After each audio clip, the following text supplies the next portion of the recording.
Thanks, Lou, for that kind introduction. I hope everyone can hear okay. I have a mic in my pocket here, so I hope it works okay. I have a PowerPoint presentation. I realize that I'm all that stands between a long day of seminars and dinner, so I'll try to keep it fairly brief and on the light side, trying to strike somewhat of a balance between the complexity of Hans Hoppe and the humor of Walter Block. So those are two of my intellectual idols, so I'll try to merge those two in this talk.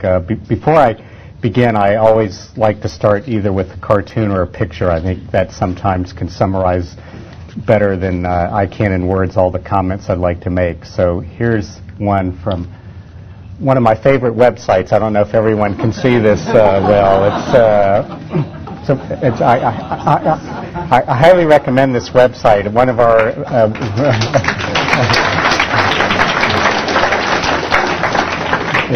it really does exist. I've been accused of moonlighting and creating this website in my free time, but my son's the only artistic one in our family. I'm a totally literary, algebraic person, not a visual person, but it's despair.com, and it has a bunch of pictures that you can use for desktop, or you can actually purchase this one here to decorate your desk, or you can get a wall painting. And this one actually was just produced within the last week. I'm on the email distribution list, and I saw that they just produced one called Government. So if you can't read it that well, it says Government.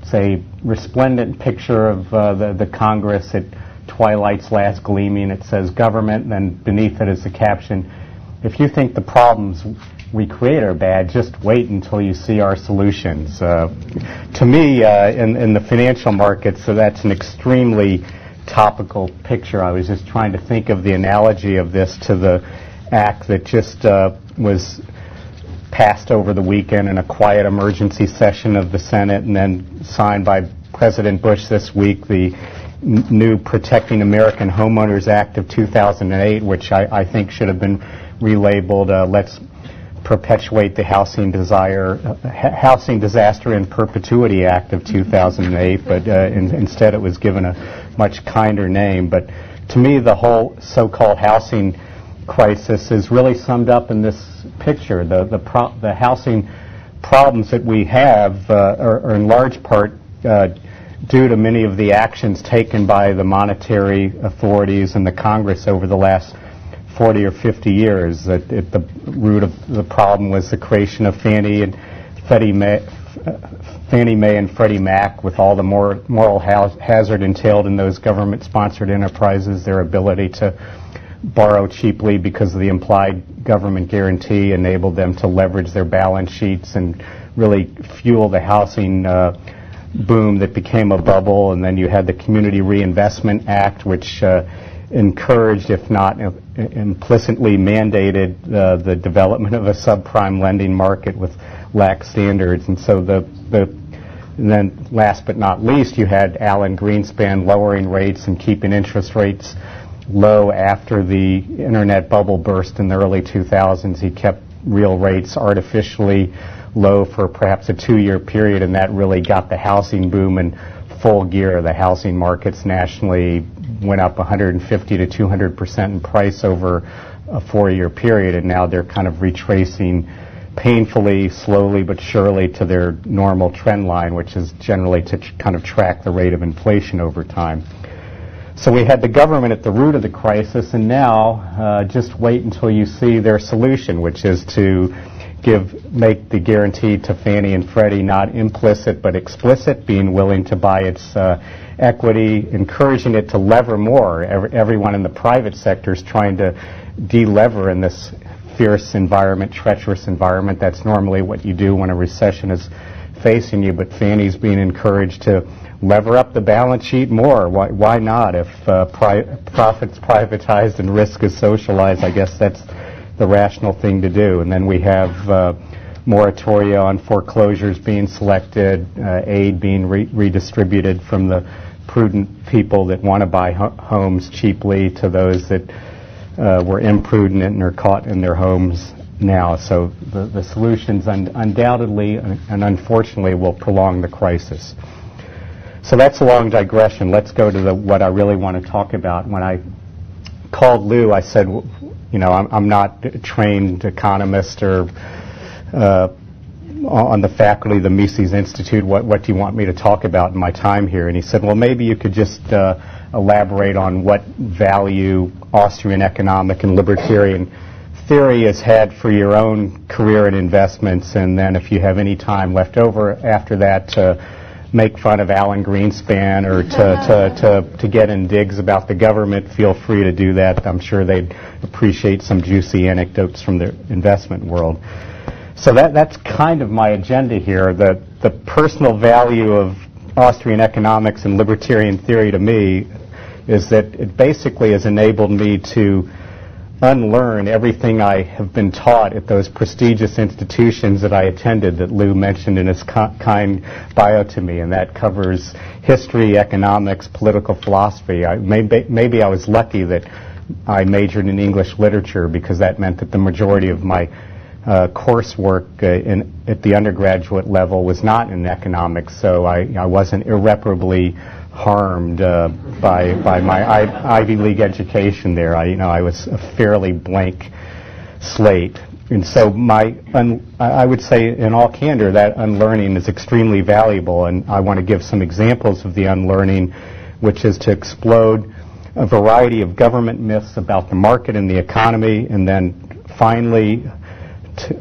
unlearning entails defending the market undefendables, borrowing a title from Walter Block's great book, and I list a few of these financial undefendables down below: raiders, speculators, short sellers, vultures. The populist politicians and the media would have you believe that these are the greatest scallywags and reprobates out there, but we actually think they perform a valuable, useful role in capital markets. Okay, on unlearning, I always like to refer to a few quotes. I think it all starts with Mark Twain, who was a 19th century libertarian, and these are three of my favorite quotes from Twain. Education does consist mainly of what we have unlearned. Hopefully you've done a great deal of unlearning at the Mises University this week. Secondly, and this really I think applies, I've never let my schooling interfere with my education. Education is entirely a lifelong pursuit, the pursuit of knowledge and trying to find out what the truth is, and schooling can help, it can impede that process, but it's certainly a different concept. And then finally, and I would say this certainly applies to my investment career, it's one reason the investment markets are fascinating and humbling: education is the path from cocky ignorance to miserable uncertainty. Almost sounds like a line Woody Allen would have come up with in one of his bleak existential movies.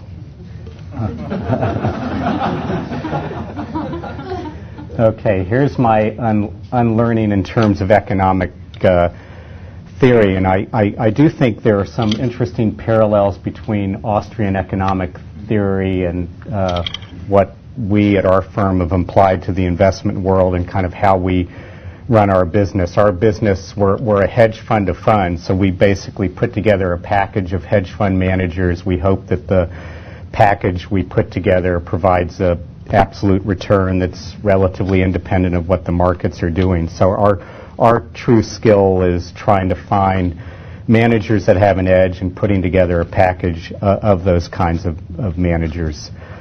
The main tenets of the Austrian economic philosophy are that man acts in a world of imperfection and scarcity, that those actions take place through time under conditions of uncertainty. And that's very different from mainstream economic theory, which tends to rely on this model of efficient markets or perfect competition or quantitative techniques for figuring out economics as if it were a mathematical science instead of a judgmental philosophic science.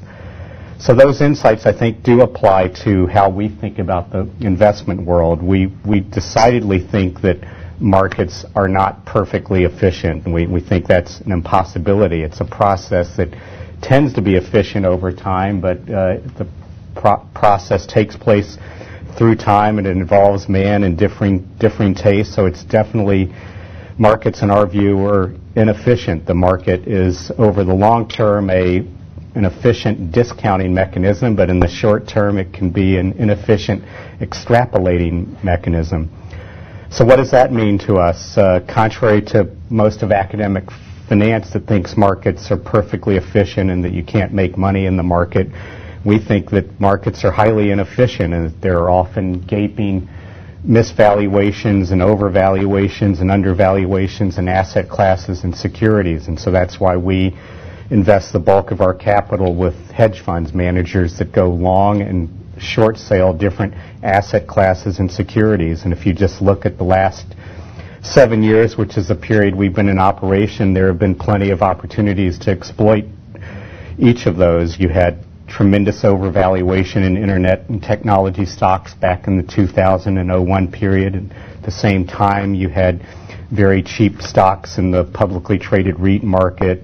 Commodity markets 5 or 6 years ago were really cheap. Emerging markets were cheap. So there were a lot of pockets of extreme under and overvaluation, and a manager that was skillful could make investments exploiting those opportunities. Secondly, most of modern academic finance relies on quantitative theory. We think quantitative theory and quantitative investing are highly flawed. We pick managers that engage in pure fundamental stock picking, trying to build portfolios one idea at a time. Quantitative techniques can be useful as a screening tool, but at bottom, investing is based on judgment, and investing is more of an art than it is a science. And I think that's a very interesting parallel to the way the Austrians think about economic theory. Thirdly, we tend to fret top down, but we invest bottom up, and we're kind of microeconomic in how we invest, and I think Austrian theory is largely a microeconomic theory based on the unit of man acting. Fourthly, the Austrians place a lot of emphasis on action occurring through time and under conditions of uncertainty, and most of academic finance tends to bemoan the fact that actions take place under time and uncertainty, and they're trying to hold up this idealized model of perfect competition or perfect man, and we instead don't think it's something to be bemoaned. We try to use time and uncertainty to our advantage. We try to find managers who have an edge in what they do. That edge can be from superior information, from taking a different time horizon, or just exercising better judgment. Finally, though, on this page, although Austrian economics, I think, has been extremely helpful to me, as has libertarian political theory, at bottom, I think Austrian economics and investing, while related, are really ultimately separate disciplines, and it's not a necessary or sufficient precondition that one has to be an Austrian to be a good investor.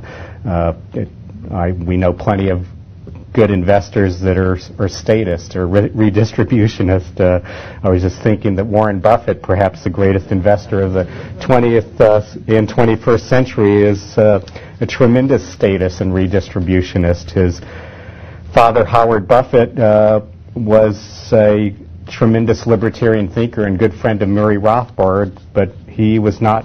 He was mainly a congressman. So you have one that's a great libertarian thinker that ends up in Congress, and one who's a socialist and has probably political philosophy that ends up being a great investor. So I think Austrian economics is helpful in the way I think about the world, but at bottom, the skill of investing involves a lot of different skill sets.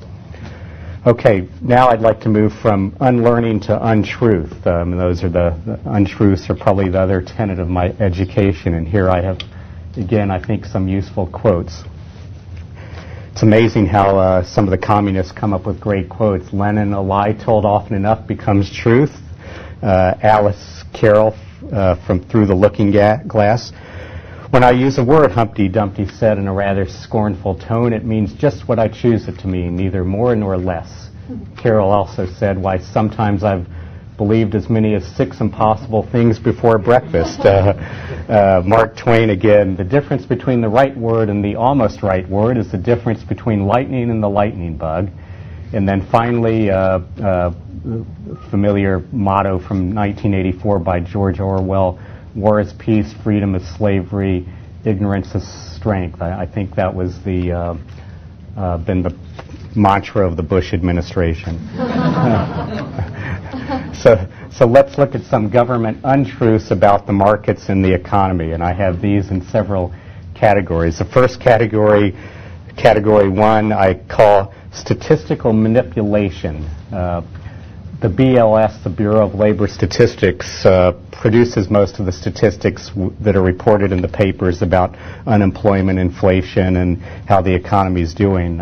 Fred Hickey, a great investment strategist who writes a newsletter called the High-Tech Newsletter, said the BLS doesn't stand for the Bureau of Labor Statistics. It stands for the Bureau of Lies and Shenanigans. So here are a few. The unemployment rate, the BLS, and I'm comparing it to this website called shadowstats.com that I think it's published by a guy named John Williams who must be a Libertarian or Austrian at heart. I've never met him. I don't know if Lou or any of you have, but he has devoted this website to looking beneath the statistical reporting of all of these major economic statistics in terms of the methodology that's used, and he comes up with kind of an alternative calculation that's typically based on how these measures might have been calculated 20 or 30 years ago before the statistical manipulation became really rampant. So the unemployment rate, the latest reading was 5.5% year over year. The shadow stat rate is 13.9% for unemployment. And so some of the major differences between the two is the 5.5%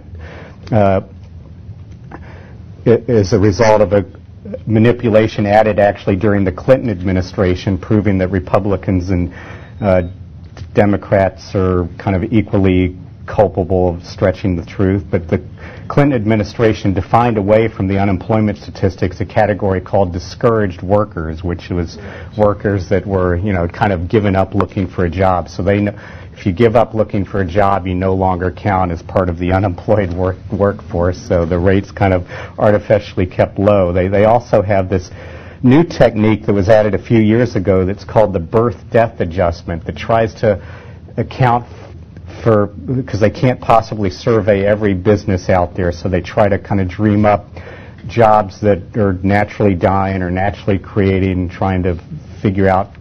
Just it's basically grabbed out of thin air, and miraculously more jobs keep getting added through that manipulation. Over the past 6 months, this birth-death adjustment has actually added workers in the financial sector and the construction industry. I mean, two industries that are, you're reading every day about layoffs at Citicorp and Merrill Lynch approaching 10% of their workforce. The real estate industries in tatters, and this adjustment is coming up with net additions to these two categories. So the GDP, the Q1 208 rate under the BLS was a growth rate of 2.5% versus the shadow stats of minus 2.7. But the BLS growth rate is factored in using a GDP price deflator that miraculously is showing low to no inflation. So that explains why we're still showing growth. And then finally, the CPI, which is the most distorted of all of them, it's actually started to tick up at 5%, which even for mainstream economists is starting to seem alarmingly high. But the shadow stat CPI is 12.6%, a huge 760 basis point differential between what is reported and what might actually be the truth. The normal CPI has been played with so many times that we suggested in one of our letters that they might as well just forget all the gimmicks and start reporting the CPI X inflation, that might be a more realistic way to report inflation. So, for example, it has substitution adjustments where if the cost of steak is going up much more than the cost of hamburgers used as the food in the index, or if the cost of one good is going up a lot, they make what's called a hedonic adjustment, where they assume that the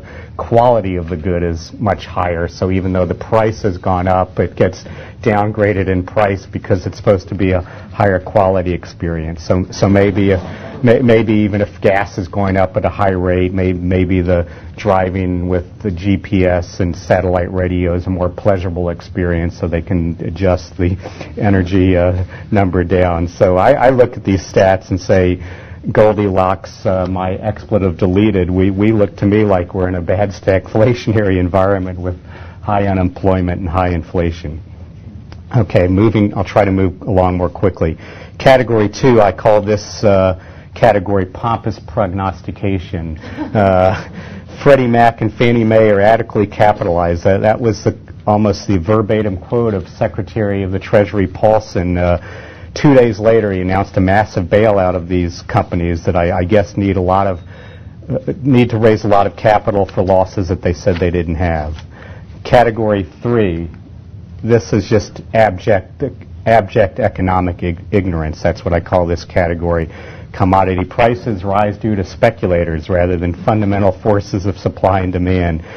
Financial asset prices are declining due to short selling and rumor mongers having nothing to do with malinvestments, excess leverage, and bubble prices on the way up. Subprime crisis is the fault of predatory lenders taking advantage of helpless victims. It had nothing to do with the enormous growth of the government-sponsored enterprises and the Federal Reserve inflation of the money supply. Next category, I call this category semantic distortion. If all else fails, just change what you call the category. So now it's not called a bailout. The actual political verbiage is temporary contingency rescue plan.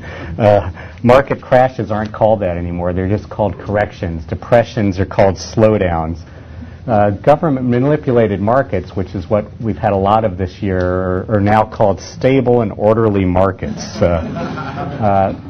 Fascist cartelist, which appears to be the main job description of the Federal Reserve Bank. Instead, they're now being called, in the latest legislation and interviews, world-class regulator. That's what the new moniker of the Federal Reserve Bank is. And then finally, in addition to semantic distortion, we have semantic manipulation, which is to add the word emergency or fairness in the legislative title, and you'll be sure to accomplish your objective. So here I have some kind of funny digression, I think, on fairness and emergency. I went to this website called www.govtrack.us, which tracks really all of the bills pending in Congress, and you can look up a particular congressman or senator on that website and see what their voting record has been, how often they've showed up to vote. It's an amazing website. So I just went on it about a week ago and did a word search, and I put the word fairness in that website, and was amazed to find that for the latest congressional session, just the 07-08 12-month period that's about to end, I got spit back 9 single pages of bills that contain the word fairness in the label of the bill. And some of these, truth is stranger than fiction. Here are some of these, and I'm not making these up. The Football Fairness Act of 2007, coming from New England, which is a sports dynasty, I'm presuming that might be a bill that forces the New England Patriots to kick off from the 20-yard line every time they score a touchdown. There's the Motorsports Tax Fairness Act of 2007, the Family Fairness Act of 2007, which probably will tell me whether I should pay my sons and daughter equal allowance money. And then my personal favorite, the Menopausal Hormone Fairness Act of 2007. I don't know if that was a friend of Eliot Spitzer that passed that act, but that was in there. So my next search was the word emergency, and that was actually much more productive. I ended up in not 9 pages, but 11 pages of single-spaced bills that had emergency in the title, and I won't go over many of these, but I just have to highlight one, which was called the Emergency Contraception Education Act of 2007, which I think was a different bill sponsor than the menopausal legislation, but they both occurred in the same session. To my chagrin, I then, just to end this part of the discussion, I inputted the word simplification to see how many pages of bills have that in the title, and unfortunately it was only 2 or 3 pages, so I was a bit disappointed, but it still contained the following gem that I think's as good as any. This is an actual bill, the Simplification Through Additional Reporting Tax Act of 2007. So I'm not sure how additional reporting is simplifying it. I described some of these titles to a friend of mine, and they said, are the people in D.C., are they evil or are they morons? And I kind of debate that with myself a lot, and I think I finally concluded, we talked about this at lunch today, that they're evil morons. So I don't think I can, I think they're both. Okay, finally I want to defend a few market undefendables in homage to Walter Block. I think if, 2 of the best and most, in some ways, I don't know if simplest is the right adjective, but 2 of the best books I've read on economics ever are Economics in One Lesson and then Defending the Undefendables. I mean, I think if you read those 2 books, you really could dispense with economic education at virtually every Ivy League institution and be way ahead of any graduate of those institutions. So I'd like to defend some of the so-called market indefendables. Short sellers, also called bear raiders, corporate activists, often referred to in the press as pirates, distressed bond investors, often called vulture investors, high-yield financiers, often called junk bond predators or loan sharks. It's funny. We manage money from a quiet little office. Most of our managers are kind of nerdy types with a computer in front of them on the phone calling managements or going out and visiting companies and doing a lot of hard legwork. But you read this and you would think that we're kind of invested with dinosaurs and really evil monsters and bad animals. I mean, our world seems extremely safe. All of these have in common, they're given a evil-sounding moniker that practically condemns them before you can even defend them logically. So they're vilified in the press and by politicians. 2, they, in all cases, are up against tremendous statutory and regulatory obstacles. 3, all of these activities entail a fair amount of risk being assumed. They're not riskless activities. Short selling is much more dangerous than going long a company.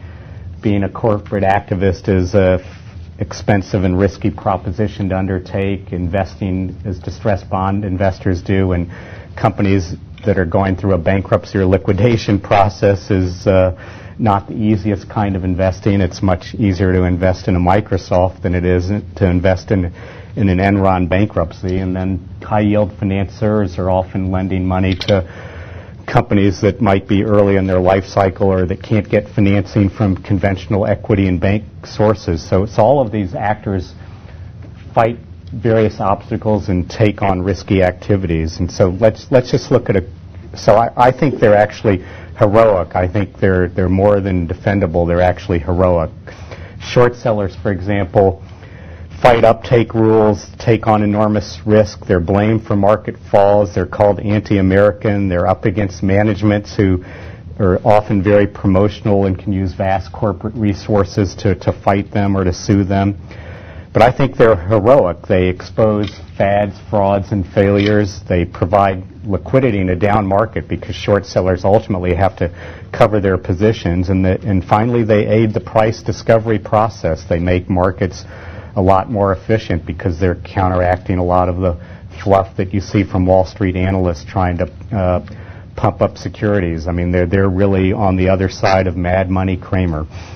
Activists deal with all kinds of legal obstacles. There are state anti-takeover statutes. There's the Williams Act, which is a federal act that requires that they disclose what they're doing. But to me, they're heroic. They are the essential means for corporate control. They keep managements honest. The threat of an activist keeps managements from being too entrenched in their position, so that they, to me, are real heroes. And I'm not sure what's to be moaned by a shareholder that's faced with an activist making a offer on a company. They're usually offering a premium of 40 to 50% of the current market price to be paid immediately. So to me, that's a pretty good deal in most cases. Distressed bond investors, also called vultures, they fight numerous obstacles as well, but to me they provide critical liquidity. Banks often, when they're faced with a bond they own that goes bankrupt, are often either mandated to get it off their books or they don't want to go through the workout process. You might have a trade creditor that's supplied goods to a furniture maker that's gone bankrupt. The trade creditor doesn't want to be part of the bankruptcy process. They want to get their cash back as quickly as possible and not be going to creditor committees. So these vulture investors come in and buy the bonds at a cheap price, and they provide liquidity to those trade claimants or banks that don't want to be part of the process, and they help restructure the company as a going concern and lop off its debt and restructure the debt. And then finally, high-yield financing, which became popular during the Milken era. To me, this is just another source of capital for companies who might not be able to access it either in the equity markets or from traditional sources. The high-yield financiers also aid the market for corporate control. So to vilify them as predators or junk bond lenders, to me, seems extremely misguided, if not economically ignorant. Finally, I don't have too much else to say. I'll leave it to questions at this time, but if we started with some quotes from Mark Twain, I'd like to end with his intellectual heir from the 20th century, H.L. Mencken, and I think this is a motto that I try to live my life by, and I think it's really the credo of the Mises Institute. I believe it is better to tell the truth than to lie. I believe that it is better to be free than to be a slave. And I believe that it is better to know than to be ignorant. With that, I'm honored to have been here and honored and flattered at the attendance here, and we'll open it up to any questions anyone might have.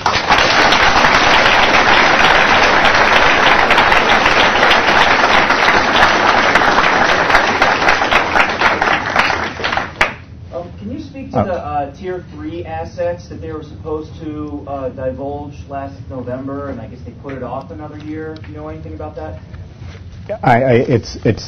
It's an accounting standard that's been mandated, and it has to deal with how you mark to market illiquid assets. There's all sorts of technicalities in the market, many of which have been regulatorily imposed. Another is like the uptick rule, and to me, these are all. None of this should be really statutorily imposed. These should be standards that are developed by the marketplace or by their own trade associations or clearing associations. So it's hard for me to comment in the abstract whether something like the uptick rule or Tier 3 accounting are valid or invalid as a matter of law. I don't think they should be matters of law. I think they should be matters of kind of voluntary solutions in the marketplace. I have a quick question. What do you recommend reading-wise, not economics in general, but contemporary blogs from an Austrian point of view? Like I currently try to be Gary Northman, in Rockwell, or Mike Shedlock. Yeah, we only. You guys have a free newsletter? No. We only subscribe to a handful of publications. We get Jim Grant's Interest Rate Observer. I think Jim has spoken down here before. We get one by Mark Faber, who has a lot of Austrian leanings. His is called the Boom, Doom, and Gloom Report, which and we get Fred Hickey's newsletter. It's called the High Tech Newsletter. It only costs like $150 $8 a year. Others that we try to read, Jeremy Grantham's a provocative investment strategist. They have a website for their firm where you can get their newsletters. And then as far as investment books, there have only been a handful over time that I think are really good at explaining investment principles and philosophy. Seth Klarman wrote one called The Margin of Safety. Marty Whitman wrote one that's out of print called The Aggressive Conservative Investor. The Graham and Dodd original book is good. And then just read all of Buffett's annual letters. I mean, I think all of that would be plenty to really make you kind of an informed investor from understanding, coming up with a sound investment philosophy. One quick follow-up. You mentioned we're facing stagflation in at least the midterm, not deflation, like Mike Shedlock and I know Gary knows. I know there are some prominent Austrian school investors that are predicting deflation, at least in the short term. You differ from them, or you're saying just in long-term stagflation? I can't separate out the time element. I mean, I think you can have both, because you can have certainly different asset classes that went up at different rates, and you can, so we basically have had expanding money supply for a long time, so we're going to have high rates of inflation coupled with this debt bubble that has to be liquidated. So to me, it's not inconsistent that you can have the worst of all worlds occurring. I don't know if simultaneously is the right word or sequentially, but I don't know that they're mutually or logically inconsistent.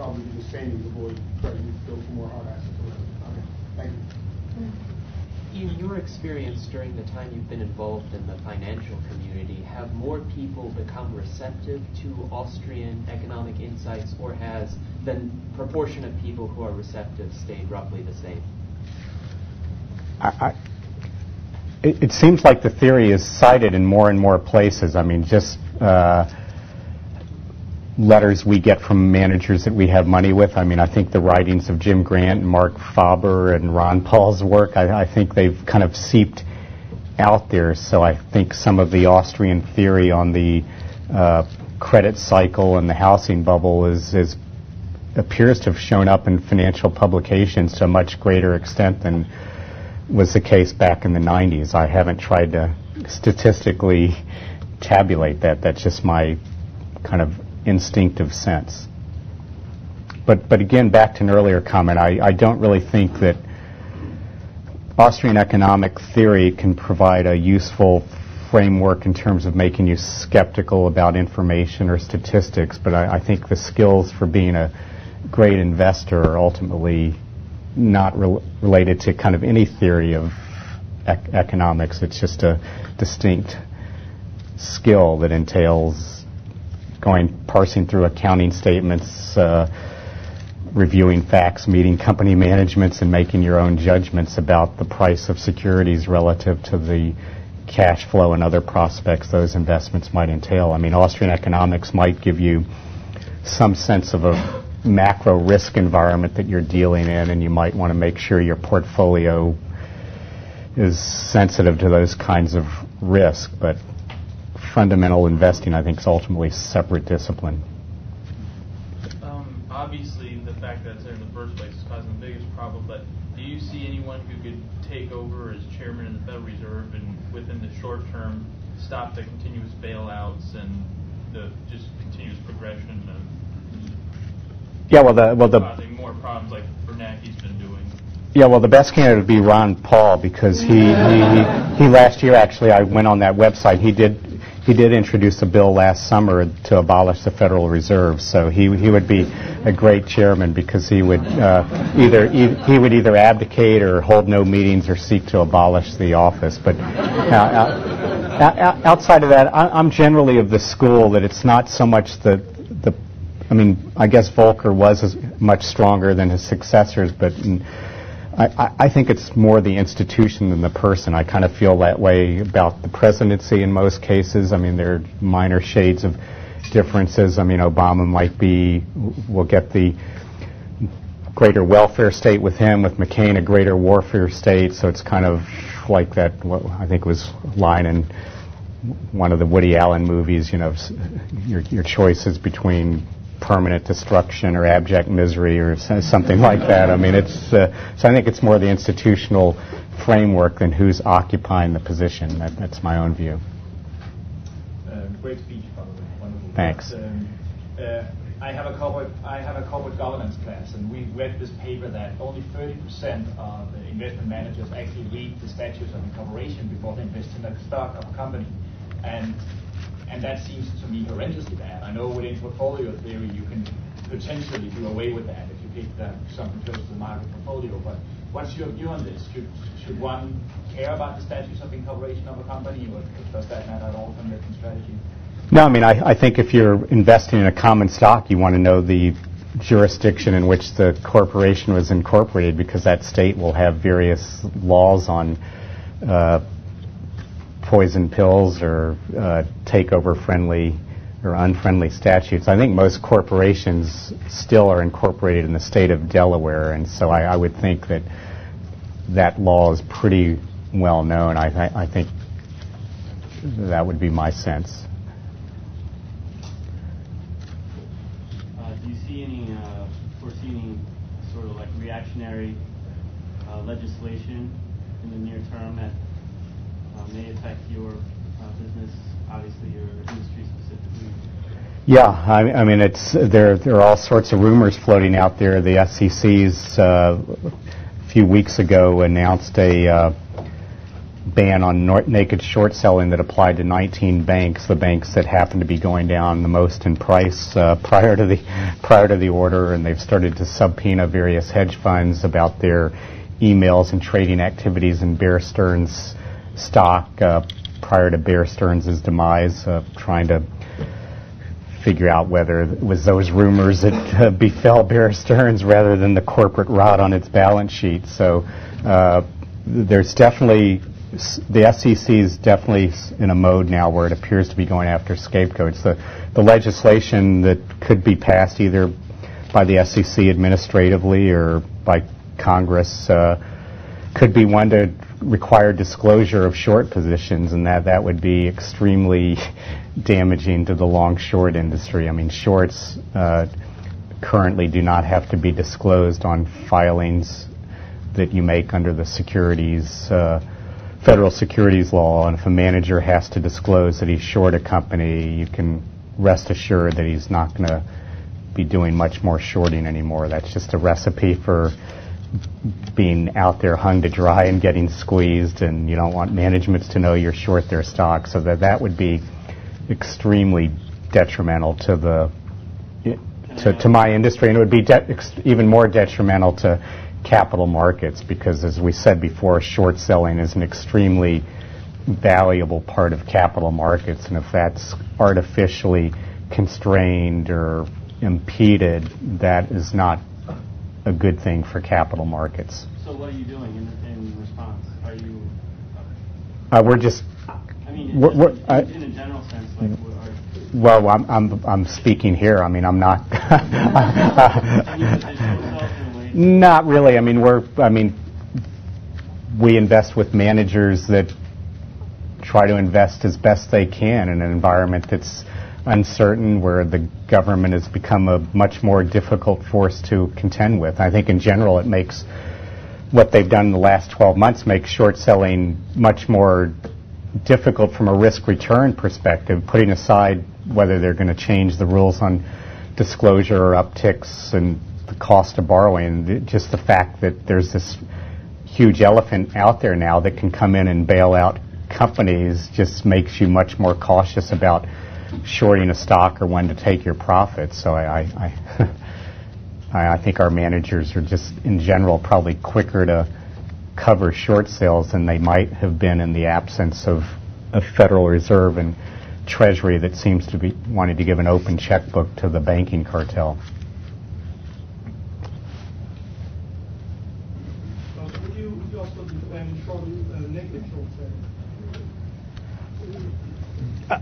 I don't know if defend's the right word. I mean, naked shorting is the practice of trying to borrow and sell a stock that you haven't legally tried to that you haven't arranged to borrow for. It'd be kind of akin to going long a stock, and before the 3-day settlement period transpires, you don't provide the cash. So, I mean, I think if you borrow a stock, you should make reasonable. If you short sell a stock, you have to make reasonable efforts to locate and get that borrow before the settlement period expires. So if you're engaging in a practice where you're shorting with no expectation of trying to borrow the stock, I mean, that to me is probably a form of fraud or something close to it. So you would not be paid.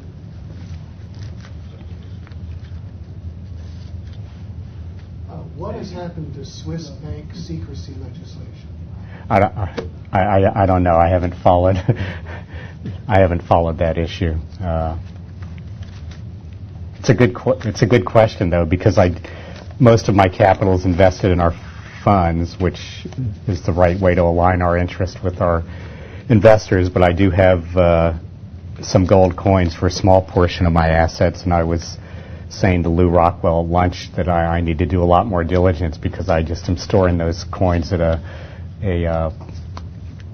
banking institution in Boston, and back in the 30s gold coins were confiscated. So I need to find out whether I'm being imprudent in keeping those coins in a safe deposit box, whether I should build a safe in my house or find a Swiss bank or a place like that to store them. So I have to confess that I haven't been diligent on that issue.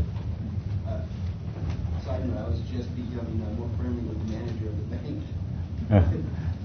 You said the quantitative analysis, there are flaws in quantitative analysis. What kind of flaws can you expand on that? Yeah. I think quantitative investing, it's basically only as good as the data that's inputted. So I kind of think it suffers from a lot of computer modeling, that it's typically from the flaw garbage in, garbage out. And to me, companies and investing is a dynamic profession, and the quantitative investing basically looks at past reported statistics about a company and then tries to put together a portfolio based on those metrics. Now, those metrics may on average work out over time, and maybe you can produce a acceptable or mediocre rate of return, but we're trying to find superior rates of return, and I think quantitative investing is garbage in, garbage out. It fails to catch inflection points in the fortunes of an individual company, and we're much more believers that fundamental investing, reading the footnotes, going beyond the footnotes, is much better than quantitative investing. Quantitative techniques, I think, are useful. They can help you screen ideas, and you need to be good quantitatively to be a good investor, but relying on a computer model to pick stocks without any human judgmental overlay, to me, is just a mediocre form of investing.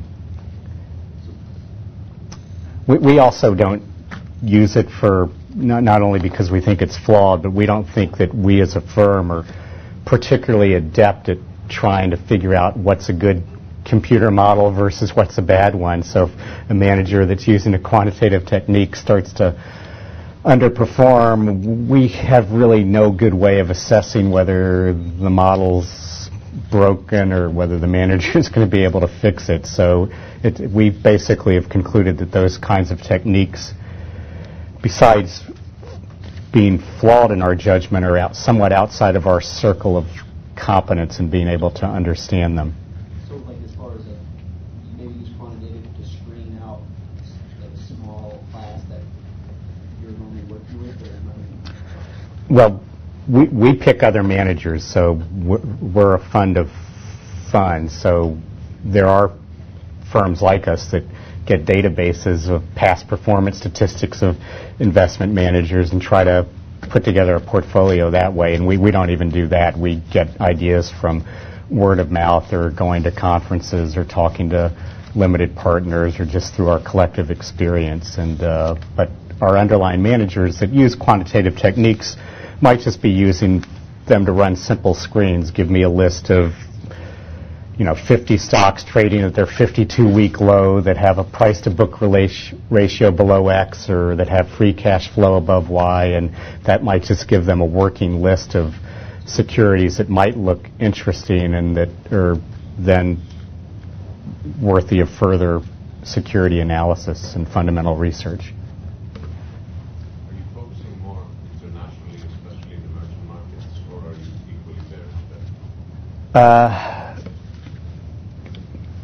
The good thing about what we do, I have to kind of separate my own view about markets and economies from what our fund is trying to do, which is kind of a separate thing. Most of the managers that we allocate capital to have very modest to negligible net exposure in the markets in which they're invested. And so by net exposure, that's defined as the percent they're long, percent they own something, versus percent they're short, we're betting against something. So we might have a manager that has 30% of their capital invested in U.S. equities, but they're short 20% of capital in U.S. equities, so their net exposure to any one market tends to be modest. And the good thing about that is that it means in a lot of ways we don't have to rely on market direction or a market viewpoint to generate our results, as long as our managers can find stocks or assets that are cheaply valued, either in an absolute sense or relative to what they're short. We can generate a decent rate of return. But in general, my macro viewpoint is that the credit bubble was a global bubble. It started in the U.S. was kind of the driver, but it's extended everywhere. Equity valuations are not nearly as stretched in a lot of the European markets. They've been beaten down more harshly than our market has this year. But the credit bubble, which is the big bubble to contend with, is a global phenomenon to varying degrees in different markets, but it's a global phenomenon. So I'm not a believer that certain markets are likely to decouple over the next 5 years. As a libertarian, do you have any moral conflicts about investing in companies that are aided by the government in any great sense, or do you not worry too much about that?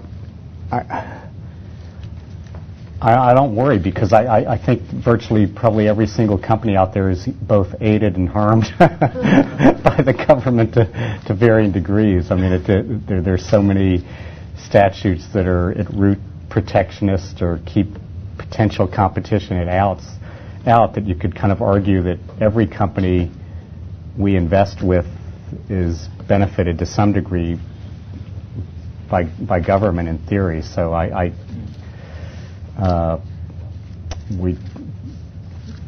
we just pick investment managers, and I leave most of my moralizing to the Mises Institute.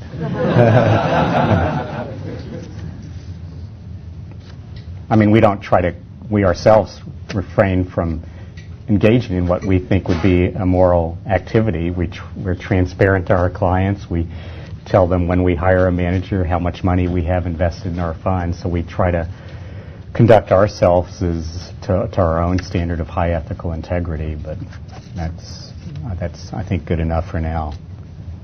On a similar note, how do you feel about managing money for places like Princeton who don't hold these beliefs, and making money for them and kind of helping them along when they're espousing statism?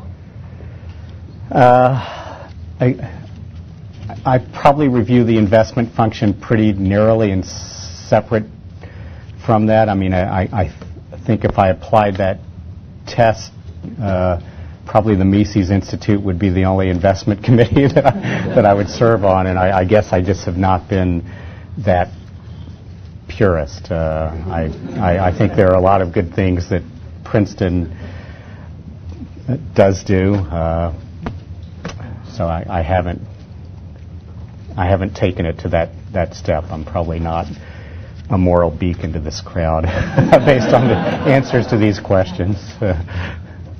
Well, in your defense, to say that to give money to Princeton or to manage their money is somehow wrong would be a collectivist perspective. It would assume that Princeton is a single entity Right. and all it does is uniformly bad and states. Right. In fact, there are probably a lot of good people in Right. Princeton who advance free markets. Right, including me.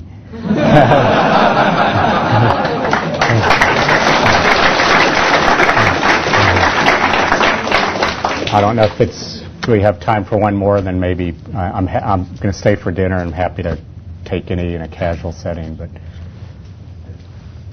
I would just like to know, you were an English major? Yes. And you have used a quote, I really like that about it. How has that influenced your way of looking at investment and financing? Have you taken some away from that? Some like the way authors view the world? Oh,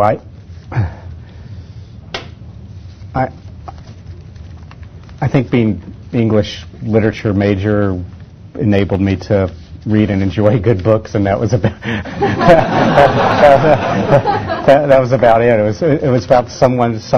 I used to be a lawyer, and I went to law school, and I hated law school. And someone said, "Well, but you owe so much to it. It made you, disciplined and logical." And I said, I think I was that way before I went to law school. I think law school probably got in the way of that process, and I was anal before I went to law school. The way I looked at it, I didn't like law school. I didn't like practicing law, so I shouldn't have done those things. I don't know. I probably, in retrospect, I might have enjoyed being a history major, or might have gotten more out of that than being an English major, although on the other hand, if I'd been a history major, the extent to which I would have to unlearn what I was taught in college would be that much greater. There's not too much damage that can be done just by reading, fiction. It's a lot. I think a lot more can be done probably than being taught from mainstream economists or historians. I mean, I was saying to Tom DiLorenzo before this, there was a review in the Wall Street Journal yesterday, a new book ranking the presidents, and I read the title, and I said, oh, this could be interesting. And I read the first paragraph. The guy comes up with this quantitative system of ranking the presidents where 30 is a perfect score, and the review said the only president to get a perfect score of 30 was Abraham Lincoln. And I told this to Tom today at lunch, and he said, you would think that they could at least deduct a half a point for suspending the U.S. Constitution for the duration of the Civil War. But, thanks again.